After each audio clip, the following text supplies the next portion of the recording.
তো শপিংয়ে তো গেছিলাম, কিন্তু শপিং থেকে কিনেছি সেটা তো আপনাদেরকে দেখানো হয়নি। চলুন আপনাদেরকে দেখিয়ে দিই। প্রথমে দেখাচ্ছি, এই যে দেখুন এই শাখা পলাগুলো কিনেছিলাম, আর সঙ্গে আমার মায়ের একটা আইসটি আর একটা চুড়ি পরে নিয়েছি। আমার হাতগুলো কেমন লাগছে আপনার কমেন্টস অবশ্যই জানাবেন। আর শাখাগুলি নিয়েছে 450 টাকা, একদম পলা শুদ্ধ।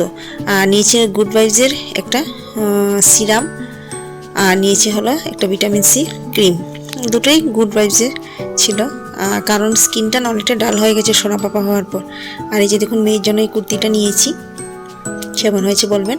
আর আমার জন্য নিয়েছি হোয়াইট কুর্তিটা, আমার কোনো হোয়াইট কুর্তি নেই, তার জন্য নিয়েছি। আর মিঠু নিজের জন্য কিছু নিতে পারিনি, যেটা পছন্দ ছিল অনেক দাম, তার জন্য নেওয়া হয়নি, বলেছে পরে নেবে। আর এই যে দেখুন আমার কিউটি পায়ের জন্য এই টি শার্টটা আর এটা, দুটো নিয়েছি। কি দারুণ হয়েছে না বলুন।